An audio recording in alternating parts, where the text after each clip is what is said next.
로마서 1장 16절 17절 말씀을 본문으로 잠깐 하나님의 말씀을 나누겠습니다. 로마서 1장 16절 17절입니다. 신약성경 239페이지 정도에 있습니다. 찾으셨으면 우리 한 목소리로 본문을 봉독하겠습니다. 시작. 내가 복음을 부끄러워하지 아니하노니 이 복음은 모든 믿는 자에게 구원을 주시는 하나님의 능력이 됨이라. 아멘. 먼저는 유대인에게요, 그리고 헬라인에게로다. 복음에는 하나님의 의가 나타나서 믿음으로 믿음에 이르게 하나니 기록된 바 오직 의인은 믿음으로 말미암아 살리라 함과 같으니라. 아멘. 오늘 말씀의 제목은 복음과 신앙의 본질을 드높여야 합니다. 이런 제목으로 우리가 하나님의 말씀을 나누겠습니다. 오늘은 508주년을 맞이하는 종교개혁일입니다. 오늘이 10월 31일 종교개혁일입니다. 오늘날의 개신교를 탄생시킨 것이 종교개혁입니다. 종교개혁 전까지는 서방의 기독교가 로마 가톨릭 뿐이었습니다. 그런데 종교개혁으로부터 이제 개신교, 우리는 개신교입니다. 기독교 중에서도 개신교인데 1517년 10월 30일 그 당시에 로마 가톨릭의 수도승이었고 대학 교수, 신학 교수였던 마틴 루터가 독일에 있는 비텐베르크 교회의 정문에다가 95개 조항의 면죄부 반박문을 써 붙인 사건. 그때 루터가 글을 써서 교회 성벽에다가 문에다가 딱 박았습니다. 그게 도화선이 돼서 시작된 영적 갱신 운동이 바로 종교개혁 운동입니다. 마틴 루터의 아버지는 광산업에 종사해서 부를 이룬 사람이었습니다. 굉장히 엄한 사람인데 이 아버지의 마음은 뭐냐? 아들이 법률가가 됐으면 좋겠다. 사회적인 큰 성공을 얻기를 원했기에 마틴 루터는 처음에는 법 공부를 시작합니다. 루터는 우수한 학생이었습니다. 법 공부 잘하고. 그런데 어느 날 이제 대학에서 집에 갔다가 다시 대학으로 돌아가는 길에 슈토터하임이라는 곳 근처에서 여러분 벼락이 근처에 떨어지는 일이 일어났습니다. 그래서 친구가 죽었대나 벼락을 맞고 어쨌든 그래서 그때 다급해진 루터가 소원을 했습니다. 성 안 나여, 중세시대이기 때문에 성자를 믿는 신앙이 있었고, 성 안 나여, 우리를 보호해주는 성녀여 나를 도우소서, 내가 수도승이 되겠습니다. 다급해지니까. 그게 이제 갑자기 나온 거지만 루터 안에는 갈등이 있는 거예요. 그가 법을 공부하지만 하나님에 대한 그런 마음이 있고, 그래서 툭 튀어나온 게 뭐냐? 나 살려주세요. 수도승이 되겠습니다. 그 후에 마틴 루터는, 아버지는 노여하죠. 반대를 하고 난리가 나지만 그럼에도 불구하고 엄격하기로 소문난 당시에 어떤 수도회에 들어가서 마틴 루터가 열심히 경건의 훈련에 매진합니다. 수도승, 세상과 담을 쌓고 이제 하나님을 추구하는 거예요. 그렇지만 여러분, 마치 바리새인 시절에 사도 바울이 그랬던 것처럼, 그러니까 비슷한 과가 있어요. 바울이 바리새인 때 최고의 바리새인이었는데 루터도 최고의 수도승입니다. 그래서 누구보다 철저하게 규율을 지키고 경건을 추구하지만 마틴 루터는 정직한 사람, 그는 자기의 인간의 힘으로는 하나님 앞에 절대로 의롭다 인정함을 받을 수 없다는 것을 통감을 하며 절망에 빠집니다. 사람들은 다 칭찬하죠. 루터야, 너는 대단해. 근데 마틴 루터는 알아요. 이걸로 안 돼. 하나님 앞에 이걸로 못 서. 내가 설 수가 없어. 또 하나님에 대한 분노도 막 느낀다 그러는 거예요. 루터가 고백하기를 하나님을 미워하는 마음이 생겼대요. 왜냐? 아니, 내가 아무리 죽도록 노력을 해도 온전해질 수가 없는데, 그게 자명한데, 내가 아무리 애를 써도 하나님 마음에 맞게까지 온전해질 수가 없는데, 의로움과 거룩함을 요구하시고 심판하는 하나님은 얼마나 고약한 하나님이냐? 그런 마음이 생기는 거예요. 아무래도 안 되는데 이걸 요구하는 하나님은 뭐냐? 하나님의 공의를 그저 죄를 지적하고 처벌하는 공의로만 이해를 했기에 하나님은 루터에게 두렵기만 하고 잔혹한 분으로 다가왔습니다. 그런 하나님을 마음으로는 원하면서도 미워하는 거예요. 그는 하나님을 원합니다. 근데 하나님이 미워요. 그러던 루터가 이제 그는 성경을 연구하던 사람이었습니다. 시편의 말씀을 강해하고 또 로마서 말씀 등 여러 성경을 통해서 복음의 진리를 깨닫게 됩니다. 여러분, 이건 놀라운 거예요. 왜냐? 그 당시는 로마 가톨릭 때는 성경이 중심이 아니고 전통 이런 게 중심이기 때문에 루터가 성경을 연구하는 사람이었기 때문에 성경을 마주 대하면서 이제 진리를 알게 되는 거예요. 그가 깨닫는 게 뭐냐? 하나님은 성경을 보니까 예수 그리스도를 믿는 자를 오직 은혜로 의롭다 칭하시고 구원하시는구나. 이걸 알게 된 거예요. 여러분, 인간의 어떤 수고가 아니라, 노력이 아니라 행위 공로 때문에 내가 이렇게 잘해가지고 내가 고행을 해서 내가 뭐 로마를 몇 번 갔다 오고 계단을 무릎으로 기어오르고 내가 뭐 채찍으로 날 때리고 내가 이렇게 해서 하나님이 어이구 이쁘다 구원해 주시는 게 아니라, 구원을 그렇게 얻는 게 아니라 오직 예수님의 사랑과 희생 때문에 그거를 믿는 자에게 은혜로 구원이 선문된다. 아멘. 우리에겐 당연하죠. 우리는 그걸 다 알죠. 그런데 루터가 그걸 깨달은 거예요. 예? 이런 통찰을 가지고 있는 루터, 거기에 근거해서 이제 1517년 10월 31일에 그 당시에 퍼져 있던 로마 가톨릭의 면죄부 판매. 면죄부는 뭐냐? 죄를 용서받으려면 돈을 내면 돼. 연옥에 들어가 있는, 가톨릭은 이제 연옥이라는 데가 있습니다. 그게 뭐냐? 천국에 못 들어가고 죽었는데 연옥에서 고통을 당하면서 이제 정화가 되는 거예요. 그런 연옥에 있는 죽은 자가 내가 면죄부를 사면 죽은 어머니가 연옥에서 천국으로 탁 올라가고 땡그랑 소리가 나면 탁 올라가고 이런 식으로 그런 면죄부 판매에 반대해서 95개 조항의 반박문을 비텐베르크 교회 성문에 게시를 했습니다. 그거는 그 당시 문에다가 붙이는 거는 이상한 행동이 아니라 일종의 게시판입니다. 거기에 루터가 신학적인 토론을 위해서 제안을 하면서 그렇게 한 거예요. 루터가 이건 뭐냐? 우리 토론 좀 하자. 우리 이걸 좀 얘기 좀 하자. 그래서 이걸 붙였는데 루터는 그러니까 여러분 내가 개신교를 만들어야지 새로운 종파를 만들어야지 이렇게 해서 그걸 한 게 아니고 부패한 잘못된 것처럼 보이는 로마 가톨릭의 관행을 개혁하고 싶었던 겁니다. 그런 로마 가톨릭 안에서 수도승으로서 개혁을 원했던 겁니다.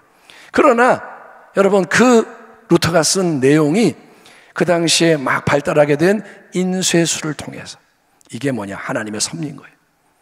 구텐베르크가 인쇄술을 개발해서 이제는 손으로 쓰는 게 아니라 글을 찍어내는 거예요. 팍팍팍팍 찍어내는 거예요. 인쇄술이 딱 발달해 있었기 때문에 루터의 글이 문서로 대량으로 막 찍혀서 온 유럽에 퍼져나가는 겁니다. 예? 마치 작은 불씨가 큰 산불로 번져나가는 것처럼 루터의 이론과 결부된 새로운 신앙의 이해는 이제 종교의 영역을 넘어서 정치, 사회, 문화, 세상 전체에 지대한 영향을 미치는 거대한 운동으로 확산이 되면서 결국은 로마 가톨릭과 분리가 되는, 루터는 이제 파면을 당하고 분리가 되는 개신교가 생겨나게 되는 거예요. 이미 잘 알고 계시겠지만 종교개혁의 표, 개신교의 근본이 되는 진리는 5가지의 오직이라는 그런 표현으로 정리가 됩니다. 첫째는 뭐냐? 오직 성경. 아멘. 한번 따라 합시다. 오직 성경. 오직 성경. 이게 뭐냐? 인간의 전통, 교회 해석 이런 게 중심이 아니라 오직 성경이 신앙의 최종 권위요 삶의 중심이라는 거예요. 성경에 써 있는 게 진리라는 거예요. 아멘. 아멘. 우리에게는 이게 당연하지만 왜? 우리는 개신교니까 루터의 유산을 물려받았기 때문에 우리는 그걸 알지만 그 당시 이건 충격인 거예요. 아니 교회의 전통, 교황의 해석이 있는데 어디 감히, 일반 사람들은 성경이 없습니다. 성경 읽을 줄도 모릅니다. 그 당시 성경은 라틴어입니다. 라틴어 아무도 모릅니다. 그러니까 그런 때 오직 성경, 그러면서 루터가 성경을 독일어로 번역하고 그래서 온 국민이 성경을 읽어야 되고 배워야 한다. 여러분 오직 성경. 둘째는 뭐냐? 오직 그리스도. 따라합니다. 오직 그리스도. 그게 오직 그리스도. 구원에 있어서는 성인들이나 성모 마리아나 천사나 교황이나 사제들이나 그 어떤 다른 존재도 우리와 하나님 사이에 있을 수 없다 이거예요. 구원하시는 분은 오직 한 분, 예수 그리스도. 아멘. 중보자는 오직 한 분, 예수님밖에 없다는 거예요. 세 번째는 오직 은혜입니다. 따라합니다. 오직 은혜. 오직 은혜. 구원은 사람의 행위나 공로에 근거한 게 아니다. 전적으로 하나님이 은혜로 주시는 선물이라는 거예요. 하나님이 은혜를 주시는 거예요. 이거는 무조건적인 은혜입니다. 하나님은 조건이 없어요. 너는 똑똑하니까 은혜를 줄게, 너는 나한테 헌금을 많이 했으니까 은혜를 줄게가 아니라 조건이 없이 하나님은 은혜를 베푸시는 분입니다. 네 번째는 뭐냐? 오직 믿음으로. 따라합니다. 오직 믿음으로.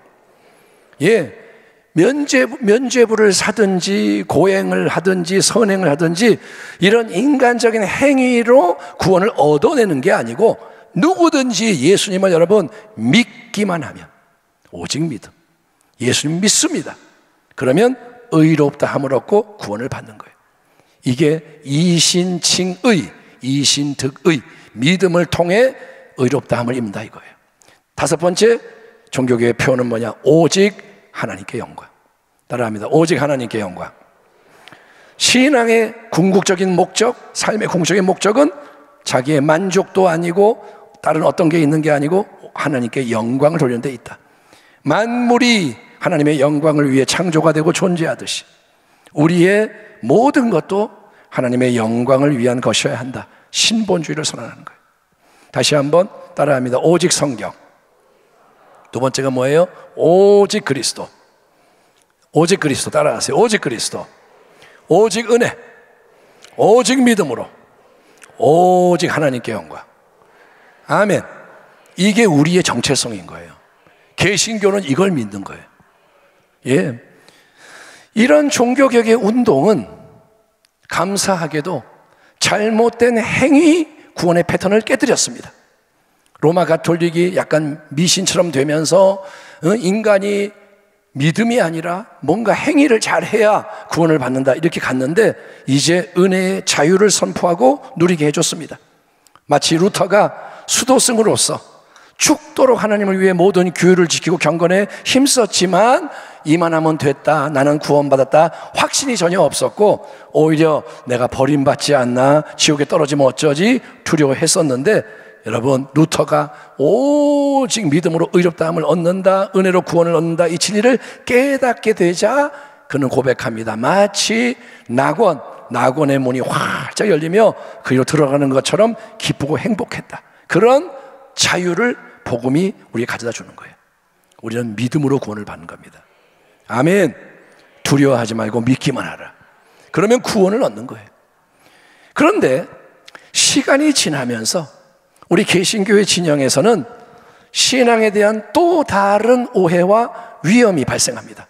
그 전까지는 로마 가톨릭의 행위주의, 율법주의가 문제였는데 이제는 개신교 진영에 다른 문제가 생깁니다. 그게 뭐냐? 은혜를 하찮게 여기고 남용하는 폐단이 발생하게 된 겁니다. 은혜를 남용하는 게 뭐냐? 구원과 축복 모든 게 하나님의 은혜로 공짜로 선물되는 거니까, 공짜니까 그냥 무조건 좋은 걸 내가 누리면 된다 이런 생각을 하게 되는 거예요. 하나님이 은혜를 주니까 그냥 은혜를 누리면 된다. 오직 믿음으로 은혜를 받는 거 아니냐. 그러니까 행함은 중요하지 않다. 그냥 아무렇게나 살아도 된다. 착각이 퍼져가는 거예요. 난 믿어요. 그러면 끝나는 거다. 뭔가를 행한다는 거는 인간이 공로를 세우고 스스로 잘난 척하는 게 아니냐. 그거 구약의 율법주의 아니냐. 그거 나쁜 거잖아. 아무것도 행하지 않고 받기만 하는 게 믿음 아니냐. 그렇게 여러분 모든 행함 자체를 안 좋은 것이냐 매도하면서 그저 올바른 가르침, 정통 교리를 알고 믿기만 하면 된다라는 이상한 형태의 기독교가 되어버리는 거예요. 행함이 없고 나는 예수님이 구세주임을 알아, 나는 믿어, 이렇게 교리만 올바르면 믿으면 된다, 이런 식으로 신앙이 이상해지는 거예요. 그러나 이 사실을 분명히 해야 합니다. 마틴 루터나 다른 모든 종교 개혁가들은 믿음만을 강조하고 행위를 내던져 버린 적이 없습니다. 오직 믿음이라는 말이 믿음만 있으면 되고 행위는 필요 없다는 말이 아닙니다. 그들이 거부한 행함이 뭐냐? 그거는 인간의 자랑과 공로로서의 행함인 거예요. 믿음이 없이 내가 인간으로서 자랑하려고 공로를 내세우려고 행하는 것. 예수님과 복음을 믿는 게 아니라 내가 내 인간의 수고와 내 인간의 열심과 나의 노력과 실력과 자우로 고행을 하고 선행을 하고 또 성인들이나 다른 경건한 자들의 공로까지 보태서 그런 인간의 실적을 가지고 하나님 앞에 인정과 구원을 받아야 했던 잘못된 행함을 종교개혁은 거부를 한 거예요. 믿음을 던져버린 행함을 거부한 겁니다. 반면에 종교개혁가들은 믿음과 행함의 참된 관계를 성경에 입각해서 나무와 열매의 관계로 잘 설명을 했습니다. 그게 뭐냐? 믿음은 나무라는 거예요. 따라합니다. 믿음은 나무다. 그러면 행함은 뭐냐? 행함은 열매라는 거예요. 믿음의 나무가 살아있다면, 이 나무가 건강하다면, 그러면 그 나무에서는 반드시 뭐가 나오느냐?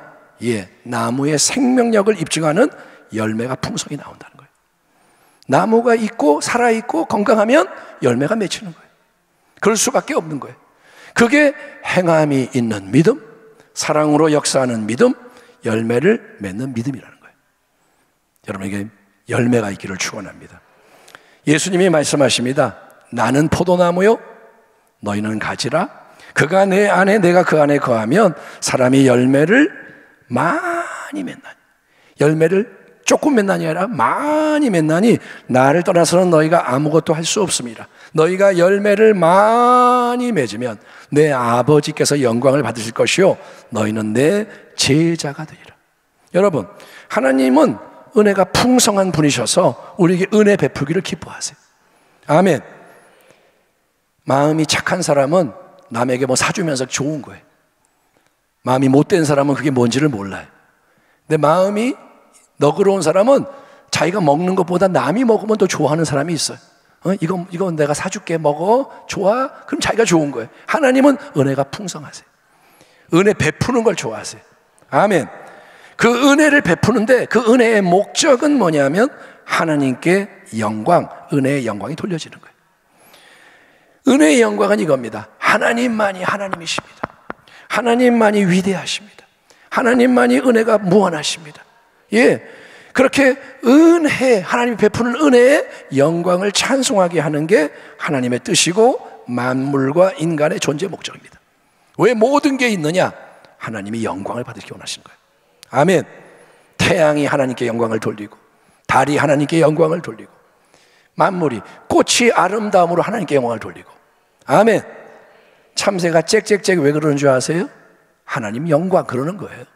예, 하나님은 은혜의 영광을 받으시는 분입니다. 그래서 농부이신 우리 하나님은 이 땅에 참 포도나무 예수님을 심으시는 거예요. 영광을 위해서.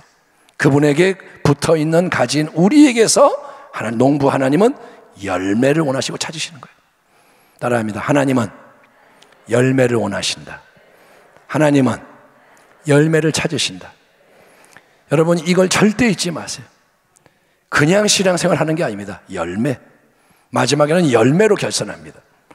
당연히 그 열매는 나 자신의 인간적인 열매가 아닙니다. 내가 똑똑해서 이거 했어요, 이게 열매가 아닙니다. 하나님은 참 포도나무 예수님으로부터 양분과 수분과 새생명의 능력 자원을 은혜로 공급을 받는 가지마다 참 포도나무 예수님의 열매를 풍성히 얻기를 원하시는 거예요. 예수님의 열매. 예? 그런 풍성한 열매를 더 많이 맺게 하기 위해서 가지치기 작업이 필수라는 거예요. 열매가 더 많이 나오려면 가지를 손질을 해야 됩니다. 말씀과 기도로 거룩해지고 환난과 시련, 거룩한 고난을 감사함으로 인내함으로 잘 통과를 하면서 여러분 연단되고 온전해지고 매일매일 이 인생을 사는 목적이 뭐냐? 하나님 뜻대로 빚어지는 거예요. 아멘. 오해를 받으면서 참고 예, 고난 속에서 기뻐하고 그러면서 자꾸 이 가지가 연단이 되고 다듬어지면 그런 신앙적인 가지기 작업을 해서 열매를 맺는 가지에게 계속 농부 하나님은 더 역사하시는 거예요. 어이구 이쁘다, 너 열매를 잘 맺는구나, 더 많이 맺어라. 하나님께서는 다루시는 겁니다. 그래서 더 풍성히 열매를 맺게 하시는 거예요. 그러니 사랑하는 귀한 성도 여러분이요, 우리 모두가, 우리 순복음교회 성도 모두가 우리의 생각 가치관에서 관심과 열정을 예수님이 아닌 다른 것으로 분산시키는 것을 성령님과 함께 제거해 나가는데 힘쓰는 지혜자가 되기를 축원합니다. 이제는 여러분 예수님께 집중을 해야 돼요. 10월 31일 오늘이 508주년을 맞이하는 종교개혁일인데 동시에 오늘은 아세요?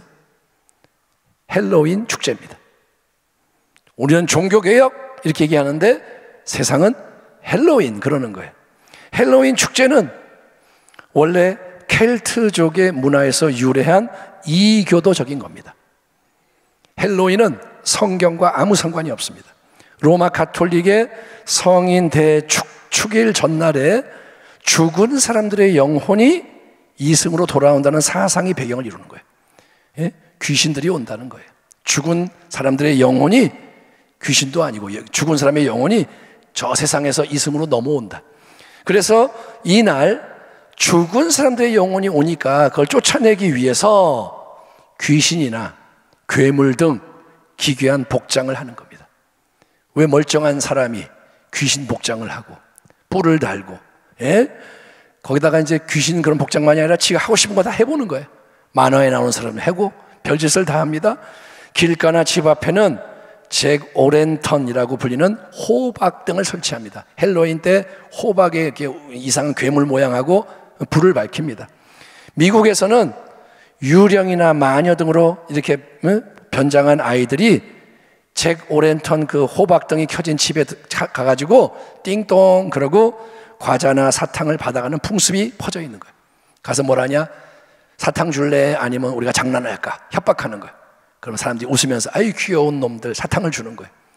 그래서 애들이 막 그러고 즐기는 거예요. 어른도 즐기고. 여러분 미국에서 그렇게 하는데 또 미국과 일부 국가에서 행해지는데 여러분 이 전혀 성경적이지 않은 이교적인 축제, 이게 신기하니까 재미있으니까 멋지니까 혼적으로 자극을 하니까 이런 문화가 이제 우리나라에도 퍼져 있습니다. 학원에, 어린이집 이런 데 중심으로 젊은 세대 가운데 쫙 퍼져가는 거예요. 그래서 유치원에서 이걸 안 한다, 우리는 기독교 선교원이라서 이거 안 해요 그랬더니 엄마들이 항의하는 거야. 왜 그걸 안 해요? 애들이 좋아하는데. 나 그러면 여기 안 다닐 거예요. 협박하고. 여러분 이게 뭐냐? 문제는 기독교인이라고 하면서도 아무 생각 없이 그 모든 거에 참여하고 즐기는 게 비일비재하는 거예요. 나 교회 다니는데 헬로윈 때 분장하고 같이 어울려서 다니면서 뭐 재밌다 이러는 거예요. 마지막 때가 깊어갈수록 세상의 어둡고 악한 풍조가 강력해집니다. 그래서 여러분 단순하게, 강력하게, 끈기 있게, 오직하게 예수님과 성경의 모든 진리 본질에 집중을 하지 않으면 자기도 모르는 사이에 휩쓸려 떠내려갈 수밖에 없는 거예요. 지금이 그런 신앙의 싸움이 치열해지는 때입니다. 참되게 믿는 자가 구별이 돼야 돼요. 다른 사람을 정죄하는 건 아닙니다. 우리만 참되고 저 사람은 나쁜 사람이야 이렇게 싸우라는 게 아니라 일단은 하나님 앞에서 충성하셔야 돼요. 아멘. 바리새인은 되지 마세요. 나는 의롭고 저 사람들은 나빠 이렇게 하는 게 아니라 내가 죄인이지만 나는 예수를 믿음으로 구원을 받았으니 아멘. 그 은혜에 감사해서 여러분은 구별이 되시고 일어나 빛을 발해야 됩니다. 차이를 만들어야 돼요. 따라합니다. 차이를 만들어야 한다. 세상과 다르다는 것이 나타나야 돼요. 예? 세상이 볼 때 와 저거는 뭐지? 이런 빛을 발해야 한다는 거예요. 저 사람들은 왜 저렇게 선하지? 저 사람들은 왜 진실하지? 저 사람들은 왜 손해를 보면서도 웃으면서 축복하지? 빛을 발하라는 거예요. 여러분, 우리는 빛을 만들 수 없습니다. 그러나 빛이 속에서 발산되도록 본질에 집중해야 되는 거예요. 가지치기를 받음으로 더 집중하고 그 속에서 주님과 더 하나가 되고 서로 간에 하나가 되어야 합니다. 다시 한번, 가지치기가 중요한 거예요.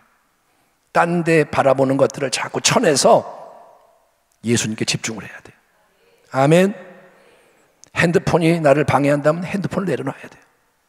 나의 취미가 예수님께 가는 걸 방해한다면 그 취미를 내려놔야 돼요. 제가 자꾸 여러분에게 부담을 줘서 죄송하지만 깨닫기 바랍니다. 따라합니다. 다 가질 수 없다. 그거예요. 세상도 갖고 주님도 모시고 두 주인을 섬길 수 없다는 거예요. 세상 것도 다 누리고 주님 것도 다 얻고, 그렇게 두 가지가 안 돼요. 두 길을 동시에 갈 수 없습니다. 넓은 길과 좁은 길을 동시에 갈 수 없습니다. 일주일에 6일 동안은 넓은 길 가다가 하루만 좁은 길 갈 수가 없습니다. 여러분, 주님과 더 하나가 되셔야 돼요. 그래서 주님 안에서 서로가 하나가 되는 거예요. 아멘. 내가 옆에 있는 사람과 하나가 되시는 방법은 딱 하나입니다. 다 주님과 연합이 돼야 돼요. 그래야 옆 사람을 참아낼 수가 있어요. 옆 사람을 사랑할 수가 있어요. 어떻게 내가 옆 사람을 사랑합니까? 나하고 이렇게 다른데. 근데 주님과 연합이 되면 주님 때문에 다 연합이 되는 거예요. 말씀을 마칩니다. 수백 년이 지났습니다. 508년이 지났습니다. 지금도 그런데 마틴 루터, 칼빈, 즈빙글리, 낙스, 이런 종교 개혁가들의 이름이 기억이 됩니다. 지금도 우리는 이때가 되면 루터 얘기하고 칼빈 얘기하고, 이유가 뭐냐? 그들은 복음과 신앙의 본질을 드높여서 이정표가 되었기 때문인 거예요. 아멘. 기억이 되는 거예요. 예수님께서 자기에게 향유를 부은 그 여인을 언급하며 복음이 전파되는 곳마다 이 여인도 기억이 될 것이다. 그게 신앙의 이정표라는 거예요. 우리도 이 중요한 시대에 그런 사명을 이어가야 됩니다. 아멘. 루터 얘기만 하면 안 되고 우리도 이 시대의 루터가 돼야 되고, 물론 다 루터가 될 수 없습니다. 그러나 하나님이 맡기시는 그 사명을 감당을 해야 됩니다. 그래서 승리하는 복된 교회, 가정, 성도가 되기를 축원합니다. 신앙의 새로운 지평을 열어야 돼요. 이게 신앙이야. 신앙의 새로운 차원의 문을 열어야 돼요. 성경이 말하는 신앙은 바로 이거야. 아멘. 전통이 아닙니다. 성경입니다. 하나님의 영이 이끄시는 길입니다. 이 시대의 성령은 더 강하게 역사하실 겁니다. 아멘. 마지막 때이기 때문에 악이 커지고 주님의 은혜도 더 커지는 거예요. 빛과 어둠의 싸움 속에서 누가 이기느냐? 빛이 승리하는 거예요. 왜냐하면 예수님이 부활하셨기 때문에. 아멘. 그러니 더 풍성한 열매로 농부 하나님을 기쁘시게 영화롭게 하며 다시 오시는 주님, 참 포도나무 예수님을 위해서 길을 예비함으로 하늘의 별과 같이 영원히 빛나는, 잘하였도다. 그게 결론이 되는 사랑하는 주의 백성이 다 되시기를 우리 주님의 이름으로 축원합니다. 기도하겠습니다. 하나님 감사합니다.